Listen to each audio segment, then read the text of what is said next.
In 1462, Europe witnesses a transformation deeper than any political upheaval or any ecclesiastical reform. Beneath the surface of manuscripts, academies, and humanist circles, a silent revolution is unleashed. Two ancient voices return, Plato and Aristotle. But this time, they return without the chains of theology. This is the moment when autonomous philosophy emerges, and the medieval world begins to crack. For centuries, Christianity, Judaism, and even Islam had lived inside a single intellectual architecture. From the LXX onward, religion absorbed Greek conceptual categories. Paul universalized Christian doctrine using philosophical anthropology. The Church Fathers formalized theology with Platonic metaphysics.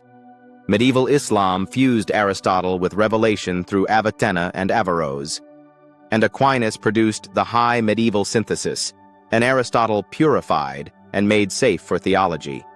But the Aristotle rediscovered in the 15th century is not the Aristotle of Aquinas. He is not the Aristotle trimmed by councils. The Aristotle who returns in 1462 is the original pre-Christian mind, the one who asks no permission from revelation. Logic without theology, epistemology without revelation, ethics without covenant, metaphysics without God, knowledge without scripture. His return tears open the foundations of the medieval worldview. And here, Francesco Petrarch stands as the man who first cracks open the ancient world.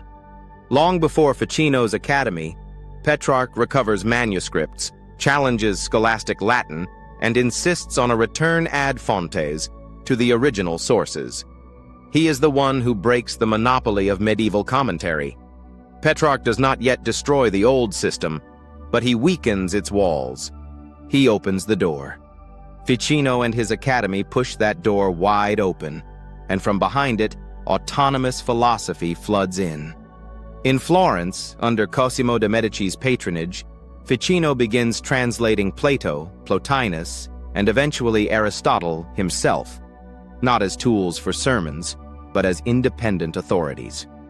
Around him, a generation of humanists rises, philologists, textual critics, scholars for whom Greek is not a theological accessory, but a scientific instrument.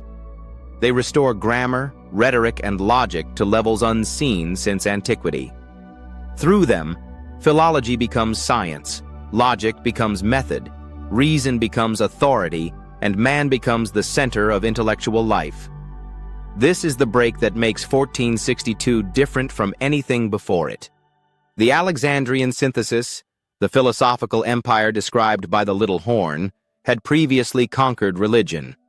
It reshaped Judaism through the LXX, 280 BC, reshaped Christianity through Paul and imperial canonization, reshaped Islam through the Arabic reception of Aristotle and Plato.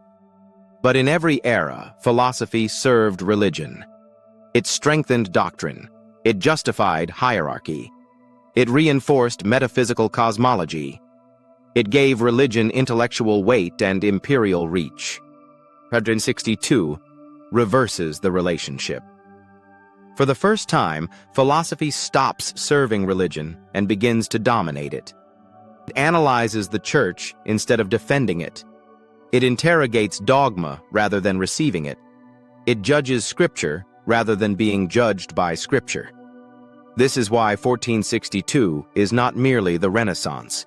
It is the beginning of independent knowledge. And this is where Revelation 9 comes alive. The smoke of the abyss is not superstition or darkness. It is the release of an intellectual force that had been sealed under medieval theology for 1,000 years. The abyss opens when ancient reasoning, pure autonomous reasoning, returns. Once this smoke fills Europe, nothing remains the same. From autonomous Aristotelian logic emerges the scientific method. From philology emerges biblical criticism. From human-centered inquiry emerges modern identity. From intellectual freedom emerges political freedom. This is the real beginning of the modern world. The consequences are immediate and structural. The Church's intellectual authority collapses. Revelation is no longer the reference point for knowledge. The medieval cosmology breaks. Humanism stops being poetry and becomes system, methodical, structured, academic. Universities shift from monastic control to civic and secular patronage. The notion of a man defined by church hierarchy gives way to the notion of a man defined by reason. And yet, as autonomous philosophy rises, the old system prepares its response. Because the Church recognizes the threat. It senses that Aristotle unchained is more dangerous than Luther will ever be.